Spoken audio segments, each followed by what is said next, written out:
Hello guys, आज हम चौहानों का इतिहास पढ़ेंगे। देखो, चौहानों की उत्पत्ति के विभिन्न मत हैं।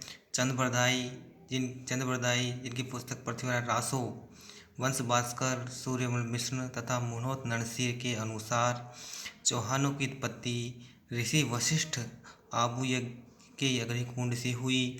कर्नल जेम्स टोड व विलियम ब्रिक चौहानों को विदेशी जाति मानते हैं और बिजोलिया शिलालेख 1170 ईस्वी के अनुसार चौहानों की उत्पत्ति वत्स गोत्रीय ब्राह्मणों से हुई है।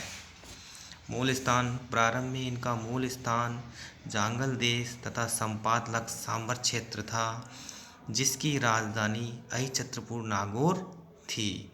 चौहानों की जो कुल देवी है वो आशापुरी माता नाडोल पाली में स्थित है। वासुदेव इन्हें चौहानों का आदि पुरुष या चौहान राज्य का संस्थापक माना जाता है। 551 ईस्वी में चौहान राज्य की स्थापना इन्होंने की। बिजोलिया शिलालेख के अनुसार सांबर झील का निर्माण इन्होंने करवाया। बिजोलिया शिलालेख बिजोलिया शिलालेख 1170 में 1170 में बिजोलिया में पार्श्वनाथ मंदिर के पास एक चट्टान पर खुदा हुआ शिलालेख, जिसे किसी गोविंद नाम के व्यक्ति ने खुदवाया। इसके प्रशस्ति का लेखक गुणभद्र था। इसमें चौहानों को वत्स गोत्रीय कहा है। सांबर झील का निर्माण वासुदेव ने कराया था। इसमें बिजोलिया का उपनाम उत्तमाद्रि दिया हुआ है। इसमें राजस्थान के विभिन्न नगरों के प्राचीन नाम दिए हुए हैं।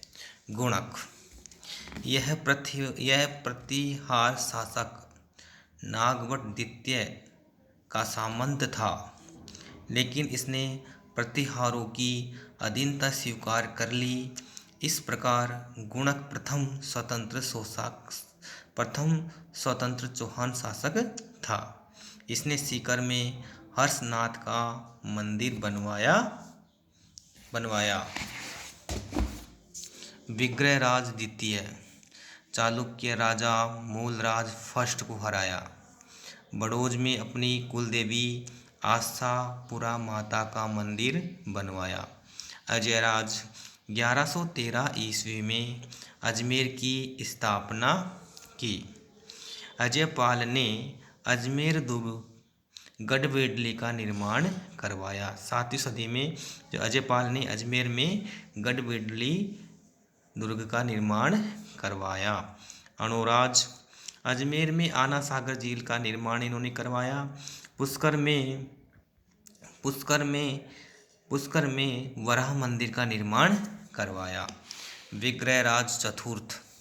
विग्रहराज चतुर्थ का शासन 1153 से 1163 तक रहा।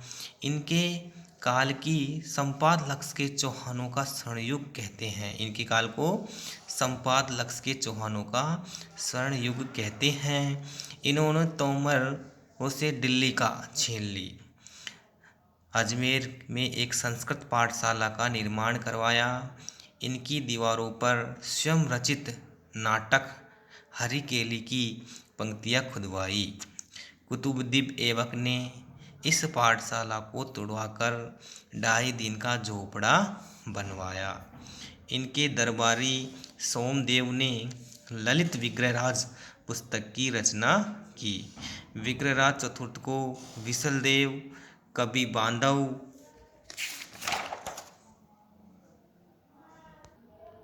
व कटिबंधु कहा जाता है। विशलदेवपुर नगर की तथा विशलपुर तालाब की बनवाया। नरपतनालय ने विशलदेव रासो लिखी। पृथ्वीराज तृतीय 1177 से 1192। इनके पिता का नाम सोमेश्वर था तथा माता का नाम कर्पूरी देवी दिल्ली के राजा अनंगपाल तोमर की पुत्री थी। मात्र 11 वर्ष की उम्र में शासक बनता है, अतः इसकी माता कर्पूरी देवी इसकी संरक्षिका बनती है। सर्वप्रथम अपने चचेरे भाई नागार्जुन के विद्रोह का दमन करता है। भंड नायकों को अपनी अधीनता स्वीकार करवाता है।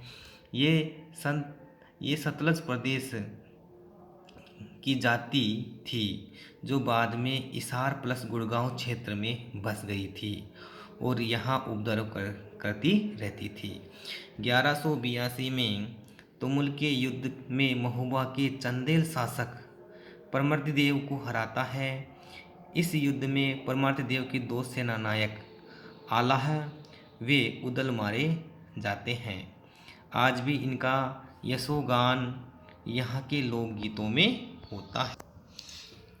1187 ईस्वी में चालुक्य राजा भीम सेकंड पर आक्रमण करता है। वह उससे संधि कर लेता है। चौहान गहडवाल वैमनस्य जयचंद और पृथ्वीराज मोसिरे भाई थे। नाना अनंगपाल तोमर द्वारा दिल्ली पृथ्वीराज को दिए जाने पर जयचंद पृथ्वीराज से नाराज था। कई विद्वान जयचंद की पुत्री संयोगिता का भी इस वैषम्य का कारण मानते हैं। तराइन का प्रथम युद्ध 1191 ईस्वी। मोहम्मद गोरी वर्सेस पृथ्वीराज चौहान। मोहम्मद गोरी द्वारा तबर हिंद भटिंडा पर अधिकार करना इस युद्ध का तत्कालीन कारण था। इस युद्ध में पृथ्वीराज की विजय होती है। दिल्ली के सामंत गोविंद राज तोमर के वार से गोरी घायल हो जाता है।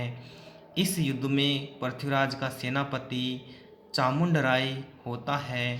तराइन का द्वितीय युद्ध 1192। इस युद्ध में पृथ्वीराज हार जाता है। चामुंडराय ने इस युद्ध में भाग नहीं लिया था। सिरसा के पास बंदी बनाकर पृथ्वीराज को मार दिया गया। पृथ्वीराज के प्रमुख दरबारी कवि चंद बरदाई, जिसका दूसरा नाम पृथ्वी भट्ट, इसकी ग्रंथ का नाम पृथ्वीराज रासो, जयानक, पृथ्वीराज विजय, विद्यापति गौड़, वागीश्वर, जनार्दन। पृथ्वीराज का अन्य नाम राय पिथौरा। दिल्ली में इन्होंने पिथौरागढ़ किला बनवाया। मोहम्मद चिश्ती पृथ्वीराज के समय भारत आए थे। पद्मनाभ पृथ्वीराज का सांस्कृतिक मंत्री था। प्रधानमंत्री कदम्बवास के मास था।